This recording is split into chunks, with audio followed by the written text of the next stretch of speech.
Nandito kami ngayon sa dilim kasi on the way na kami. Pupunta kami ng Mission House. Mag-harvest kami doon ng talong. Hindi siguro. Oo. Pagbuksan ang hari. Bukas na, mahal na hari. Good evening po. Hi. Asan si kuya? Kung tayo nagsilo, Tita Rong, hindi. Nagsilo, Tita Rong na. Saan po yung bandama? Ay, di. At nandito na nga pala kami sa pag-harvestan ko ng talong. Nagulat nga ako dahil nga ang dami na ngang bunga. Ngayon ay parang gusto ko na rin talaga magtanim ng talong para naman unlimited talaga kami sa talong kapag nagbunga na yan. Puti nga yung pants ko kaya naman sure na sure ako mamamantsahan at madudumihan yan. One down at ayan na nga nakapag-harvest na nga ako ng talong. Diba? First time ko nga lang talaga mag-harvest ng talong. Gulat na gulat nga sila pagkat hindi ko nga alam ang gagawin ko kaya naman tinuturuan nga nila ako dyan. Kinakagat na nga ng langgam itong mga paa namin dito. Baka masarap kasi talaga yung mga paa namin, matatamis kaya naman talagang kinakagat ito. Tuta, natayan na nga, dalawa na nga yung na-harvest kong talong, diba? Saya-saya nga mag-harvest ng mga ganito, kaya naman gustong-gusto ko na rin nga ngayon na magsimulang magtanim ng mga ganito. Ang hirap nga namin dito maghanap ng talong sapagkat gabi na, kaya naman hindi namin nakita, kahit naman na may ilaw yan, mas maganda pa rin sana kung umaga. Karamihan nga dito ay puro maliliit pa lamang, kaya naman hindi pa namin yan binunot. Dito naman kami sa kabilang side naghanap at baka naman maka-jackpot kami dito. Nako, bonus. Bungad nga namin dito sa kabilang side. Binunot ko na nga kaagad tong talong na to at baka mawala pa sa paningin namin. Ridan, kahit nga medyo malalabo na yung mata namin na nakikita pa rin namin itong mga nagtatagong talong. Yung pagkabunot ko nga nung isang talong, mayroon pa nga nagpakita sa akin isa dito kaya naman binunot ko na kaagad yan. Tapos na nga ang mission namin dito sa side na to kaya naman lilipat na nga kami sa panibagong side pa. Kinaluhalungkat nga lang namin yan at nakakita na kaagad kami dito ng maliit na talong pero okay na yan. Sa pagtitingin nga namin dito ng talong, ay be, naka-jackpot kami. Ang laki. Kaya naman binunot ko na kaagad yan para naman masama mamaya sa gagawin nating tortang talong. Para makuha kita. Sige. Yun. Liwanag na. Uy, nga ba?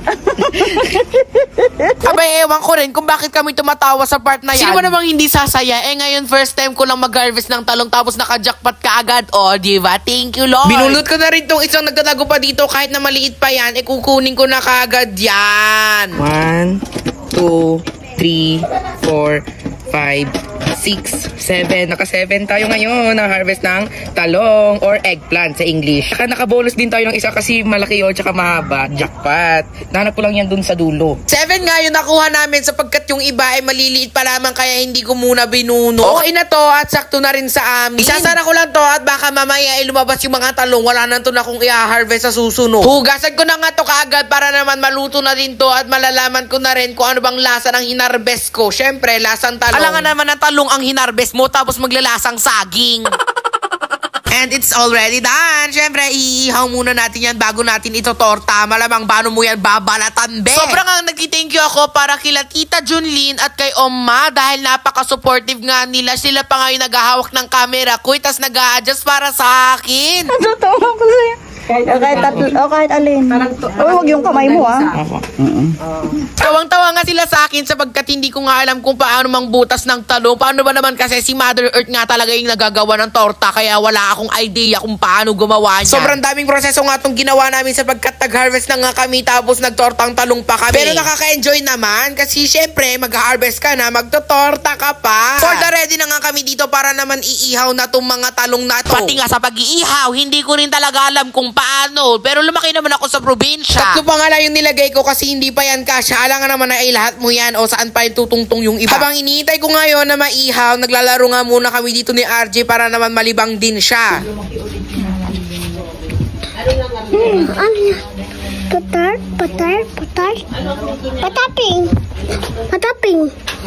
Pataping. Siyendo ko namang malapit ka nang makikita niya. Ano nga ang trip ni RJ at bigla naman siyang umalis. Kaya naman ngayon eh ako nga munang makikialam dito sa mga laruan na to. Babalik ko na. Sabi mo, mabalik ko na. Dito, meron naman pala to, kaya naman dito na lang namin nililipat yung mga talong. Pero papaapuin nga muna natin yung mga uling dyan para magamit na natin yan at maihaw na natin yung mga talong. Shoutout nga din po pala dito kay Pastor Roland dahil ginagawa niya nga po itong pag-ihawan para magamit na kaagad. O diba, napakababait talaga ng mga tao dito kaya thank you po. At ayun naman po si Tita Junlin, yung naka-yellow doon na naghuhugas, napakabait din po niyan kaya thank you rin po Tita Junlin. Magbabatil na nga ako dito ng itlog para man dito natin isasausaw mamaya yung talong para maging torta malamang. Torta ba yan kung walang itlog? Lalagyan ng sibuyas para ano? Ay, maganda. Ay, mas masarap. Ay, di ba? Sa bahay nilalagyan, di ba? Ganyan lang.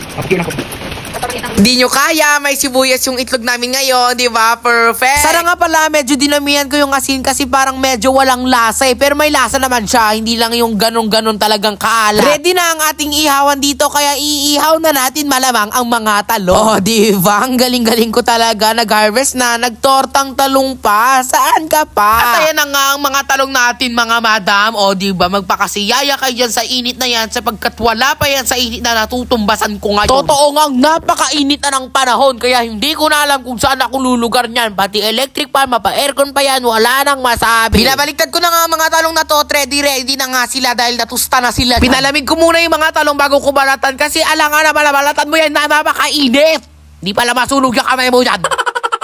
Pati nga sa pagbabalat nito, napaka-satisfying, di ba? Sunog man yan sa panlabas na anyo, pero sa panloob na anyo naman, napaka-fresh pa din. Ito nga pala yung nabunod ko kaninang napakalaki at jambong talong. Kahit mag-harvest, magtortang talong pa ako niyan araw-araw, hindi ako mapapagod kasi first time ko lang tumagawa sa aking buhay. Nung pagkatapos ko nga nabalat-balatan, nilublob ko na nga dito sa binatil kong itlog kanina para masimulan na nga ang lutuin. Siyempre, dahil egg lover tayo, lalagyan ko pa yan ng ekstrang batil na itlog. So, ayun lang muna guys for today's video. Maraming salamat sa panonood. Love you all!